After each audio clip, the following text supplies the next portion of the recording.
All right, Nehal, this is the lightning round of rapid fire questions. Are you ready? I have no idea what to expect, but let's do this. How would you describe your work in 3 words? Granular, material, complex. How about 3 emojis? The one of the face going, that one. The desert one. Is there a desert one? I think there's a desert. There's got to be a desert one. And then the emoji of the person sitting at the laptop. Do you have a go-to comfort watch? Fast and the Furious. What's the point of narrative? Just show me a PowerPoint slide with what I need to know for the next action scene and we can all move on. Like people like it's an action movie and I'm like, no, it's magical realism. Like Name a new-to-you artist that you're currently interested in. Chris Vermont, yes, I really liked her work, especially what she did with the spices. Chris is looking at and addressing the complex and complicated nuances of being a person of the diaspora and contending with the existence of multiple geographies in one body. What do you wish you had learned sooner? Oh my God, so many things. Thinking takes a lot of time. It takes so much time. And I was trained as a journalist, and you don't think much as a journalist. You observe and you record your observations and you put some kind of narrative. And if you're working in news, that's very, very tight deadlines.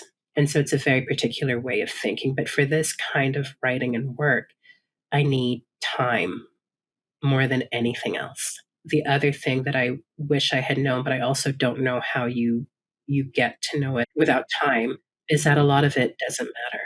It's more important to do the work and not worry about how perfect it is, or to be self-critical only in as far as it will improve your work, and to learn when the moment is that self-criticism becomes damaging rather than improving. What's a skill you'd like to add to your toolbox? I would like to learn more languages. I am fully bilingual in Arabic and English. I will not die in French.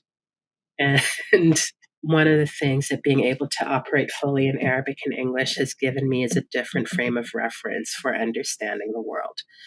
And I wish that I had fluency in something else, I said languages, I'd love fluency in additional languages, but also fluency in understanding or working with a material, fluency in understanding music, for example. Like I don't play an instrument, just something that gives me a different mode of thinking that I'm comfortable in, that gives me something else to compare and contrast my experiences. What institutions or spaces foster the thinking essential for your practice? Ooh, my friends' kitchen tables.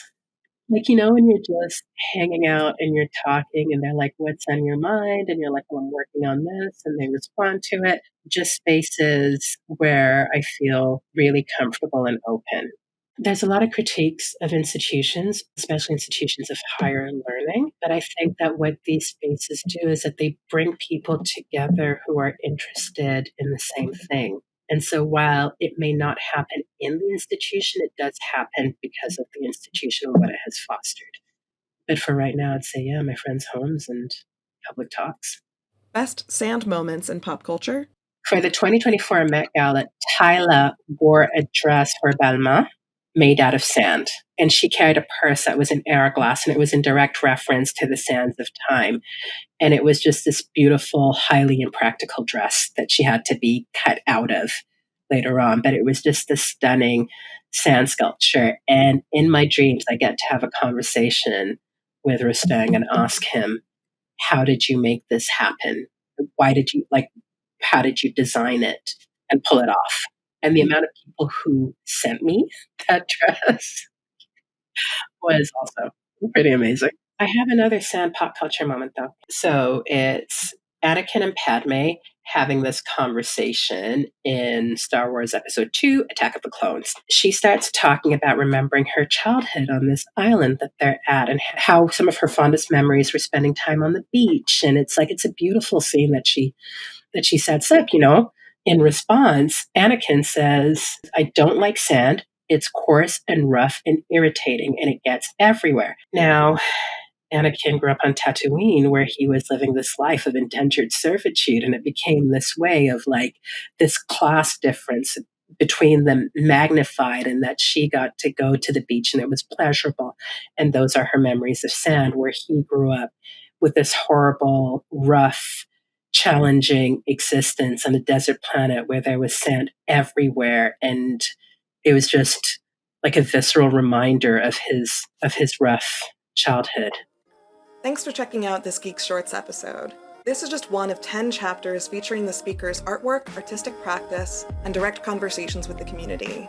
The full-length video, only publicly available for a limited time, can be found in the GEEX Talks subscriber archive, where you can also discover hours of content on even more contemporary glass artists and researchers.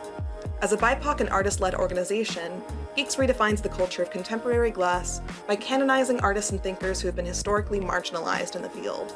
If you'd like to support this effort, subscribe to GEEX and gain access to exclusive content. For more info, visit geeks.glass/support. Thanks to this episode's sponsors, listed on screen and in the video description below.